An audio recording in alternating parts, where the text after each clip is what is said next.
She grabbed my wrist at my own retirement party and told me the beach house should be in her name by morning.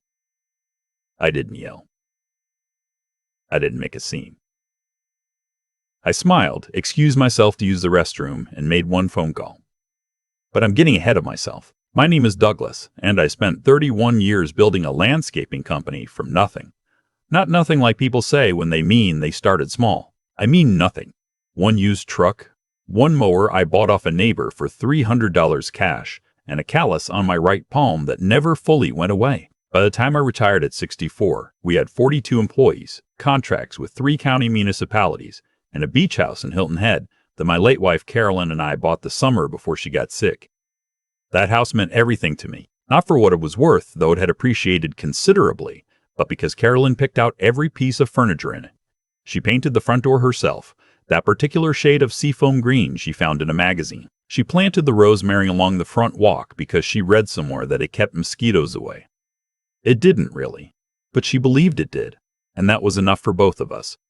Carolyn passed 4 years ago. Breast cancer. We had 11 months between diagnosis and the end, and I will not say more about that because some things are not content. My son Brendan is 37. He works in commercial real estate in Charlotte, and he is very good at it. He has his mother's eyes and my stubbornness, which is a combination that serves him well professionally and causes problems everywhere else. I was proud of him.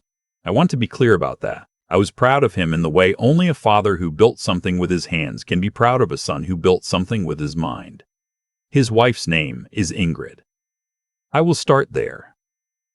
Brendan met Ingrid at a conference in Nashville about 5 years ago. She was in corporate event planning. Beautiful woman. I want to be honest. She was striking. Dark hair. Very put together. The kind of person who always seemed to know exactly what impression she was making and had decided in advance that it would be a favorable one. She was charming with me at first. Called me Mr. Douglas, even after I told her 3 times to drop it. Remembered that I took my coffee black. Asked questions about Carolyn in a way that felt genuine. I told myself I was just being a protective father. The wedding was 2 years after they started dating. Small ceremony, outdoor venue about 40 minutes outside Charlotte, maybe 80 guests. I paid for a good portion of it, not because Ingrid's family couldn't contribute. They could, but because Brendan asked me and I wanted to. That was my choice. I want to own that. I wanted to give my son a good wedding. Her parents attended but were largely absent from the planning. Her father, a retired insurance executive from Ohio, shook my hand once and spent the rest of the reception talking to his golf friends. Her mother was pleasant enough but deferred to Ingrid on everything in a way that told me their relationship had a very clear power structure. The early years of their marriage were fine. Brendan and I had Sunday calls. He came for Thanksgiving. Ingrid was cordial, professional in the way some daughters-in-law are professional. You're not family, exactly, but you're not a stranger either. You're a recurring obligation that she managed gracefully. The first thing I noticed was how she talked about the beach house. It started small. Oh, Hilton Head, that's so nice, we should use it more. Then it became, we really should spend more time there. It's just sitting empty most of the year. Then one Sunday call, Brendan mentioned, kind of carefully, that Ingrid thought it might make sense from a tax perspective to restructure how the property was titled. I let that one go.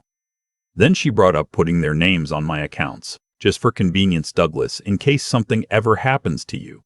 She said it at Christmas dinner, right there at the table with the good plates out and Bing Crosby on the record player. I looked at Brendan. He looked at his sweet potato casserole. I said I'd think about it. I did not think about it. What I did do, quietly, without telling anyone, was call my attorney. Her name is Patricia, and she's been my attorney for 22 years and has never once told me what I wanted to hear when what I wanted to hear was wronged. I told her about the conversations. She listened without interrupting. When I was done, she asked me 2 questions. The first was whether my will was current. It was not fully. The second was whether I had ever put either Brendan or Ingrid's name on any of my accounts or property. I had not. Patricia told me to come in the following week and we'd update everything. She also, and I remember exactly how she said this because Patricia does not raise her voice or use dramatic language. She said, Douglas, please do not make any financial decisions in response to social pressure. That was all. But I heard her. I came in. We updated the will. We established a trust. The beach house was placed into it with specific provisions. I told no one. Now, the retirement party. I had sold the company to a regional landscape management firm 8 months earlier. The sale had gone well. I won't say the number, but it went well. My office manager, Ruth Ann, who had been with me for 19 years, organized a retirement party at the reception hall of a Hilton in uptown Charlotte. 80-some people, mostly longtime clients, employees, and friends. Brendan flew in. Ingrid came with him. The evening was genuinely nice for the first few hours. My foreman Chester gave a toast that made me laugh and then embarrassed me by making me cry in front of 40 employees. Ruth Ann gave me a framed photograph of the original truck. She'd tracked it down somehow, found out who bought it after I sold it, and the guy had kept it, and she'd driven out and taken the picture herself. I had to step away for a minute after that one. Ingrid was working the room in a way that reminded me more of a client event than a family celebration. She introduced herself to people, remembered their names, laughed at the right moments. She was performing, is what she was doing. Though I couldn't have said why it bothered me at the time. Around 9 o'clock, the crowd had thinned. Brendan was at the bar talking to my old business partner. Ingrid found me near the windows. She touched my arm the way you touch someone when you want to move them without asking, steered me slightly sideways toward the corner, away from the nearest cluster of people. She said, "We should talk about the house." I said, "Tonight?" She said yes. She said it made sense, now that I had liquidity from the sale, to formalize some things. She said Brendan and I should think about the estate holistically. She used that word, holistically. I asked her what she meant by formalize. She said the beach house should be in their names, not put in trust, not gifted, in their names, jointly, so that it was protected and wouldn't get complicated. She was very calm about it, almost bored. Like we were discussing a lease renewal. I told her I had already made arrangements for the property, and I wasn't looking to change them. The calm went away. She grabbed my wrist. Not hard enough to leave a mark, but hard enough to make clear she was not asking anymore. She looked at me and she said, "Douglas, you are not going to get difficult about this. Not tonight." I looked down at her hand on my wrist. I looked back up at her. I said, "Excuse me for a moment." I walked to the men's room, stood at the sink, ran cold water over my hands, and looked at myself in the mirror for about 30 seconds. Then I took out my phone and called Patricia. Patricia did not answer. It was a Saturday night and it was 9 o'clock, but she had set up an emergency line that went to her paralegal, a young man named Everett who had handled late-night calls for her for 6 years. I told Everett I needed Patricia to call me first thing Monday morning and that the topic was the trust. He asked me if anything had changed. I said yes. He said he'd make sure she knew. I went back out to the party. Brendan had noticed we'd been gone. He pulled me aside near the coat check and asked if everything was okay. I told him his wife had asked me to transfer the beach house tonight and had grabbed my wrist when I said no. He was quiet for a moment.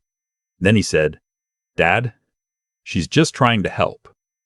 I had heard those 5 words before. Not from him, but I had heard them. They are the words you say when you know something is wrong and you've decided it's more convenient not to know. I told him I was tired and I thanked him for coming and I said goodnight to a few people and I left. I drove the 40 minutes back to my house. It was a clear night and I had the window down and the radio off.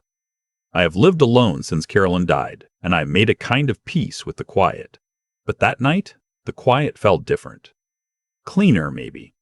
Like something had been decided without me having to decide it. Patricia called Monday morning at 7:52, which is 10 minutes after she arrives at her office. I told her exactly what happened. I did not editorialize. I told her Ingrid had grabbed my wrist. I told her Ingrid had defended it. I told her I wanted to know what my options were. Patricia said, "Well, you have quite a few." She walked me through them. The trust was already in place, so the beach house was protected. What we needed to address was the broader estate picture and, separately, what role, if any, I wanted Brendan to continue playing in my financial life. I had previously listed him as executor of my will. We discussed changing that. I asked her whether I was overreacting. She said, "A woman grabbed your wrist at a party and told you were not going to get difficult about signing over your property. Does that sound like something you should react mildly to?" It did not. Over the following 3 weeks, I made several changes. I'm not going to list them all because some of them are private. But the meaningful ones were these. I removed Brendan as executor and replaced him with my nephew, a steady man named Garrett who lives in Knoxville and has no financial interest in my estate. I updated the trust documentation to make explicit that the beach house could not be transferred to any individual without the approval of a 3-person committee I established for that purpose. And I wrote Brendan a letter. Not an email. A letter, 3 pages, handwritten on the stationery Carolyn had picked out for us 20 years ago. I told him what his mother had meant to me. I told him what I had built and why. I told him what happened at the party and how it made me feel, not angry, which is what he probably expected, but sad, deeply sad. I told him that I loved him and that I would always love him, and that love and access to my assets were not the same thing, and that he had confused them or allowed someone to confuse them for him, and that I thought he ought to sit with that. I told him I was not cutting him off. I was stepping back. There is a difference. I did not send the letter immediately. I held it for a week, reread it twice, and decided it said what I meant. Then I mailed it. He called the day he received it. I let it go to voicemail. He called again that evening. I listened to both messages. In the first one, he sounded defensive. In the second one, which was left close to midnight, he sounded like my son. Not the man who had told me his wife was just trying to help, but the boy who used to ride in the passenger seat of that beat-up truck and ask me questions about the trees we passed. He said he was sorry. He said he didn't know how to explain what had happened except to say that he had let things get away from him. He said he missed his mother. I called him back the next morning. We talked for an hour. I will not share what was said because it belonged to the two of us. What I will say is that some conversations close a door, and some conversations, the harder ones, crack a window open. That one cracked a window. Ingrid did not call. I did not expect her to. About 6 weeks after the party, I drove down to Hilton Head on a Thursday afternoon. I opened the house, which had been closed for the winter, and I went through every room. I sat in the kitchen where Carolyn used to make her lemon icebox pie. I walked out to the porch and watched the water for a while. The rosemary she planted was still there, along the front walk, overgrown now, but alive. I thought about what I had built. Not the company, not the beach house. Those were outcomes. I thought about the actual building. The early mornings. The sore back. The years when the margin on a contract was thin enough that I lost sleep over a broken piece of equipment. The way Carolyn used to have dinner waiting when I came in filthy from a 14-hour day and never once made me feel guilty for being tired.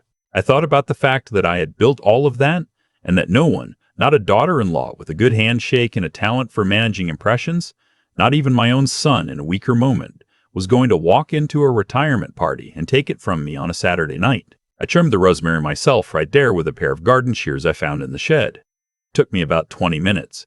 When I was done, the walkway looked the way Carolyn intended it to look. I stayed for 4 days. I cooked simple meals.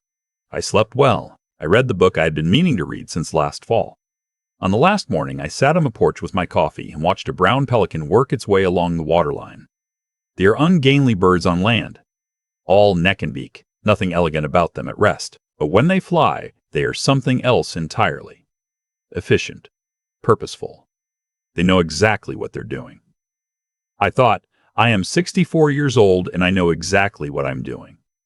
I locked up the house, walked back down the front path, and got in my car. The seafoam green door looked exactly right in the morning light.